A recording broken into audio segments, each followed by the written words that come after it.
Some even believe we are part of a secret cabal working against the best interest of the United States, characterizing my family and me as internationalists and of conspiring with others around the world to build a more integrated global political and economic structure. One world, if you will. If that is the charge, I stand guilty, and I'm proud of it. Let's expose the maggots once and for all, shall we? How are we, the people, being attacked in the name of population control? Wars, natural disasters, famine and drought, plagues and diseases, vaccinations, family planning, chemtrails, GMOs, and additives in food, water, beauty care and cleaning products. Another plague that turned out to be highly convenient was the Spanish flu. More people died of the Spanish flu than of bullets during the First World War. Between 1918 and 20, an estimate of 50 million people died. 1/3 of the entire world population was infected. It is believed to be the greatest pandemic the world has ever experienced, worse even than the medieval Black Death. There are several very interesting things about the Spanish flu. First of all, it didn't start in Spain. Secondly, it wasn't a flu. There's more, but let's start with these two, shall we? If it didn't start in Spain, then where did it? In the US. If it wasn't a flu virus, what was it? It was a bacteria that caused severe and in most cases lethal pneumonia. According to a 2008 National Institute of Health paper, bacterial pneumonia was the killer in a minimum of 92.7% of the autopsies reviewed. So why do we call it the Spanish flu? As a decoy, a smokescreen to hide the truth. Why? Because the truth is so hideous. Most people prefer to hear a convenient lie. The first cases of bacterial pneumonia in 1918 trace back to a military base in Fort Riley, Kansas.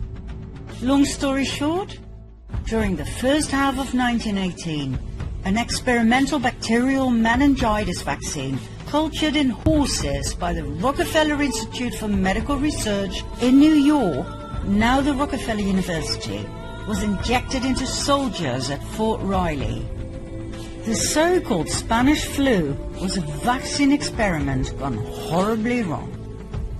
Well, that's what we, the people, would say. The cabal would refer to it differently. They would call it an experiment with the best outcome ever. Millions of American soldiers were vaccinated with this experimental serum. 2 million of them went overseas. They fought under poor sanitary conditions, so the bacteria spread like wildfire wherever they went. The story was then spread that these soldiers would come home with all sorts of European diseases, so the American population was vaccinated as well. On top of everything else, the vaccines were distributed all over Europe. Only the vaccinated died. Healthy men and women in the prime of their lives died, not the elderly, as would have been the case if it were a flu virus. Who was in charge of that distribution and mass vaccination program? The Rockefeller Institute. Who was the main scientist in charge? Dr. Frederick Gates. According to Gates, they injected random dosages of an experimental bacterial meningitis vaccine into soldiers.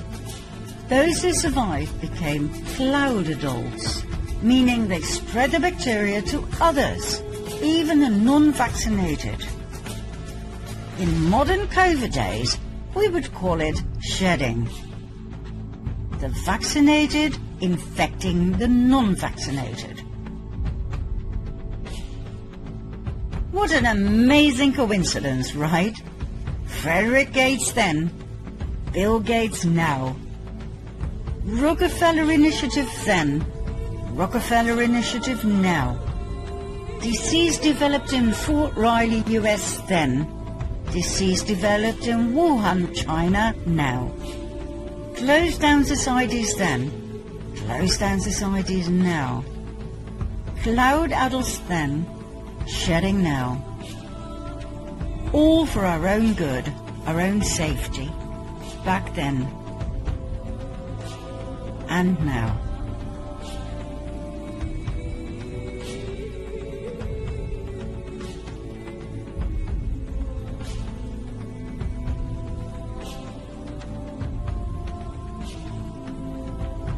And just about a century in between.